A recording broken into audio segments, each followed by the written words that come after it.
Panalo sa eleksyon pero nakabinbin ang proklamasyon. Dahil dito, pinagre-resign ng Duterte Youth Party List ang chairman ng Commission on Elections. Narito ang agenda report ni Joash Malimban.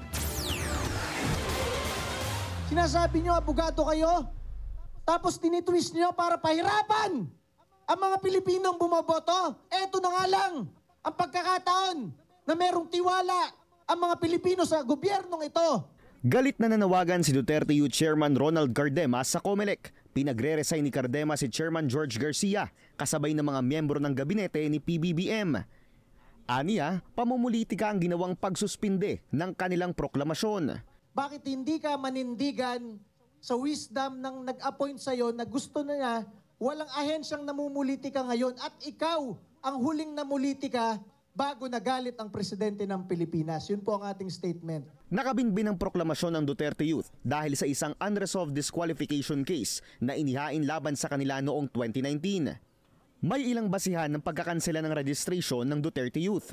Ayon sa mga petitioner na sina Ria Magtalas, Abigail Tan, Rayna Punzalan at Ros Angcos. Una, ang hindi lehitimong registration ng grupo dahil hindi raw ito dumaan sa publication at sa isang public hearing. Ikalawa, ang pagsisinungaling ng kanilang mga nominado na eligible sila sa pagtakbo kahit na overage ang chairman na nooy first nominee na si Cardema. Pauna na siyang dinisqualify ng COMELEC bilang nominee noong 2019. At ikatlo, ang pag-a-advocate umano nito ng violence sa ilang mga kinatawan ng Makabayan Bloc. Sinabi rin sa petisyon na ginamit umano ni Cardema na dati ring National Youth Commission Chairman ang pondo ng NYC sa kampanya ng Duterte Youth noong 2019. May 18, 2025, isang araw bago sana iproklama ang second placer at may 3 seats sana sa Kongreso na Duterte Youth, muling naghain ng petisyon ang 4 na individual. Hiling nila, suspindihin ang proklamasyon ng grupo hanggang hindi pa nareresolba ang nakabinbing kaso. Dininig ito ng COMELEC at ng National Board of Canvassers. Makalipas ang 2 araw, naghain ng petisyon si Cardema sa Korte Suprema laban sa COMELEC at sinabing grave abuse of discretion ang ginawa nito. Very serious pala yung kaso na yun eh. Bakit yung huling hearing natin December 2019 pa? Nakalagay doon 1 month, mareresolve na nun. Bakit kalahating dekada na hindi nyo na-resolve? Ganun pala ka-serious. Yun lang yung kaisa-isang sinabi kahapon. Isang paragraph. Because of very serious allegations, alleged grave offenses, i-hold muna yung Duterte Youth Party List at BH Party List. So, ano naman yan?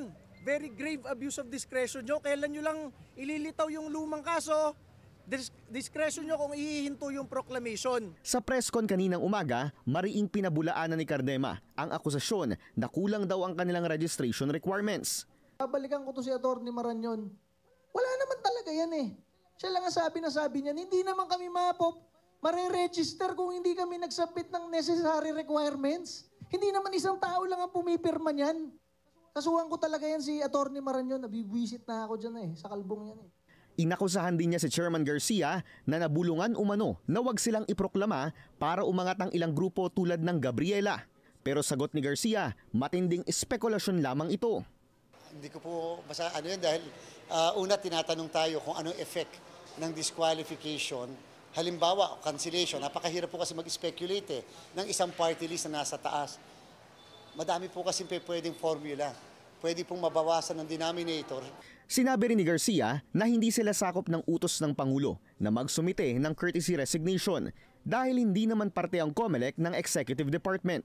Naiintindihan niya rin daw ang damdamin ng Duterte Youth. Pero pangako niya, re-resolbahin nila ang kaso ng grupo bago ang assumption of office sa June 30. Para sa agenda, Joash Malimban, Billionaire News Channel.